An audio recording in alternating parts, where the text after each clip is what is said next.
Hello everybody and welcome to day 53 of my journey to becoming the person that I want to be and a psychologist. Today I have finally changed my TV. Now I have a bigger one. I didn't even show you the one before so you wouldn't know. But the reason I did this was basically that I had a TV that I've been using for a couple of years, and it's been in this room for a couple of years, I would say more than 5. And it was good. It was a very nice TV. It wasn't anything special and it wasn't as big as this one. However, my grandpa's TV that he was using for a very long time started breaking down and started having some issues with turning on and just in general with the sound, and even with some channels for the box that we have from our TV providers, from our channel providers. The TV couldn't support it anymore. And I found that out by literally switching the TVs and taking this one to my room and realizing that the channels don't work. It's not about the cable that was connecting my channel providers and my TV, it was just the TV itself. And I was like, okay, it's fine. I don't even watch channels either way. I use some other applications that help me with watching Netflix, YouTube, listen to music, play games, and whatnot. So I started using that TV, but to be honest, the coloring of the TV and everything, it was just very old. The sound was very bad. The TV is extremely old. I don't know how old it is, but I would say at least 15 years. And then I remembered, I'm like, oh my God, we have a TV that we're not even using. And we weren't using it because I remember one of my parents saying, oh, well, it is too big and we don't know where to put it. Well, lucky me, it wasn't too big and it was actually perfect sized.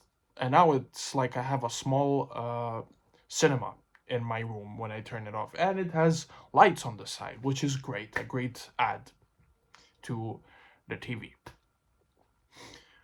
So yeah, that's what I did today. I was with my girlfriend, I just read my book, I'm a bit tired. And that was mostly it. The book is very interesting. I'm reading ways to control yourself, and I'm reading about the biases and the things to watch out for when things are happening. Let's say you should you should be careful, and you should think about what's going on when there is a childhood. What's it called? It's not a bias. It's an effect. I read the biases before, but this is the effect. Uh, Trigger points from early childhood. So basically, when you have this kind of irrational, let's say, emotion that's like extreme, that is because it is coming from something that happened before. Because when you were a child, you were very sensitive to everything, and since then, you have this kind of like trauma, or your brain learned to see it worse than it is. And I would say, for example, somebody, I don't know, somebody hits you or like slaps you as a joke, and you have this insane reaction, and that might be because during your childhood you were hit in that way and you're not reacting well to it. That's a very stupid example, but it's a very simple one. There are more difficult, like complex ones to talk about, but you understand my point. So yeah, there's those different types of effects. There's the group effect, of course. Your emotions are much higher when you're with your group, depending on what the group is about. It can be religion, it can be politics, it can be sports, and whatever. You can, like, when you really watch yourself and watch other people how they react, they wouldn't be reacting like that if they were by themselves. But if they're with a group that have a similar thinking or a specific idea for something, let's say they're supporters of Manchester City. Of course, when you watch Manchester City and you're a supporter, you would celebrate when they score a goal. However, you would celebrate much more if you were with other people who also supported Manchester City. So, yeah.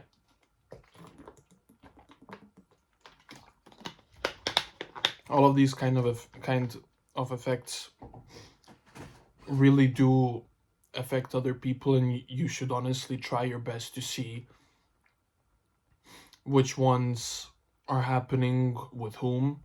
And if you do see somebody acting irrationally or having an intense emotion, it's not because of you most of the time, but I mean, it could be because of you. But if you don't know the reason why, and they can't really tell you the reason why, and if it's sudden, if it's just immense and very sudden, then I mean, you can't do anything about it. So you should just try your best to move the fuck away from that person at that point, at that time specifically, not forever, not permanently.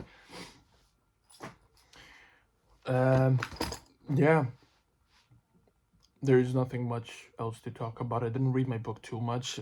As I said, the most important thing for me is for me to at least read one page, at least read something every single day in order for me to get this habit. So that is what I'm doing. And right now I'm gonna do my back exercises, then I'm gonna move my PlayStation to my room so that I can play on my PlayStation in my room. Yay! So happy, so excited.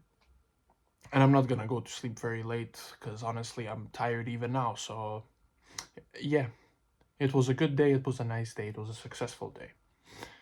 And that was day 53. And I will see you tomorrow on day 54. Thank you so much for watching. Love you all. Peace. Enjoy your life. And